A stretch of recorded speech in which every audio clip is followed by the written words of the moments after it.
Video kali ini saya akan menjelaskan kelebihan dan kekurangan Suzuki GSX-R 150 tahun 2018 menurut opini saya.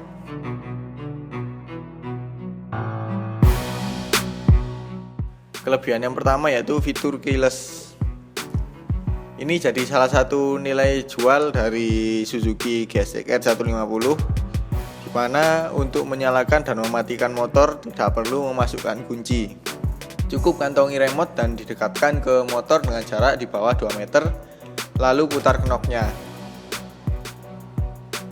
Nah, di knopnya ini juga bisa dicabut, yang digunakan untuk membuka tutup tangki bensin.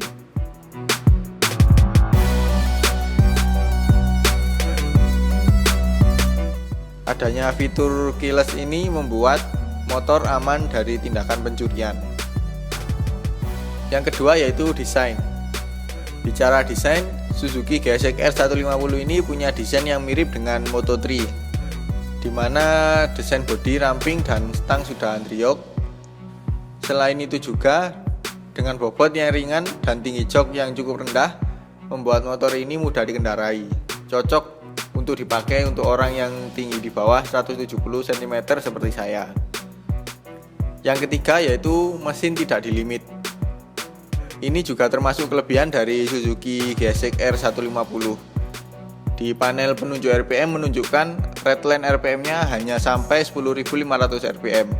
Tapi dari pihak Suzuki tidak membatasi sampai 10.500 RPM. Mereka melepas limiternya hingga bisa menyentuh 13.000 RPM. Ini membuat motor ini punya nafas yang panjang. Cocok untuk kebut-kebutan, tapi jangan kebut-kebutan di jalan raya ya. Pastikan kondusif sebelum ngebut, keep safety riding. Kelebihan yang keempat yaitu panel info di speedometer lengkap. Info yang disajikan di panel speedometer Suzuki GSX-R 150 cukup lengkap, mulai dari penunjuk RPM, penunjuk kecepatan, penunjuk bahan bakar, posisi gigi, jam, odometer, trip 1 dan trip 2, konsumsi bensin rata-rata, indikator lampu sein, shift light, cek engine, suhu, gigi netral, dan lampu jauh. Gak seperti di Yamaha R15 V3, info jam dan odometer terpisah, jadi bisa memantau info keduanya sekaligus.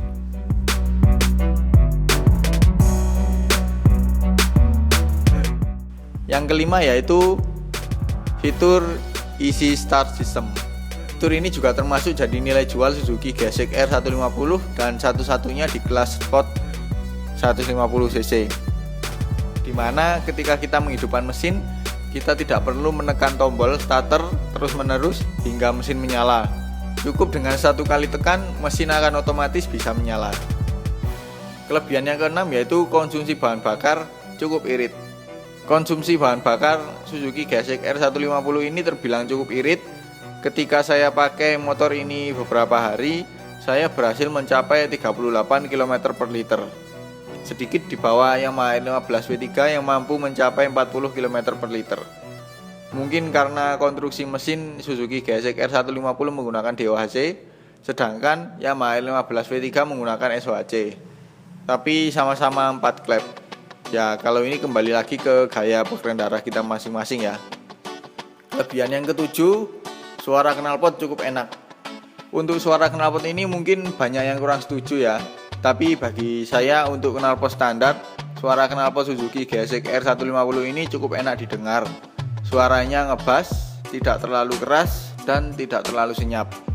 Dan juga saya suka model knalpotnya, memang cukup besar tapi ramping. Besarnya itu karena lebar ke atas, jadi nggak ke samping, sehingga tidak menambah lebar motor. Serta yang unik, di ujung knalpot terdapat 2 lubang untuk pembuangannya. Mungkin ini jadi salah satu faktor suara knalpotnya jadi sedikit ngebas.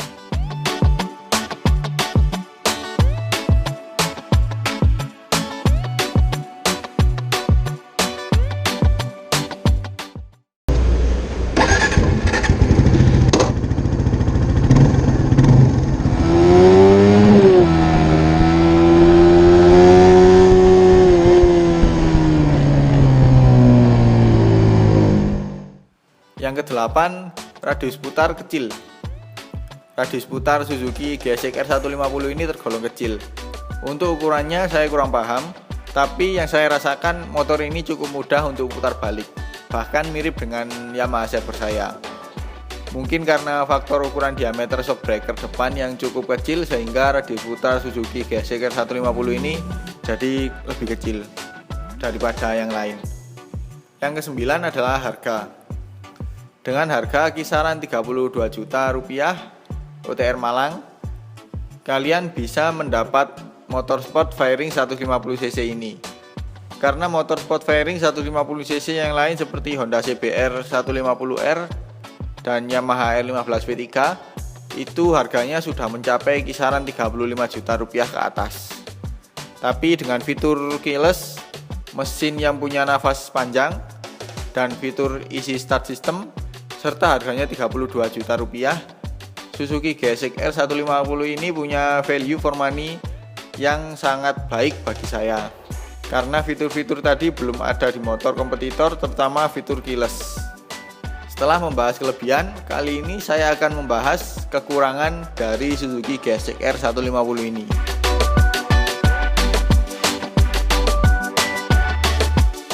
Kekurangan yang pertama, tarikan bawah kurang responsif.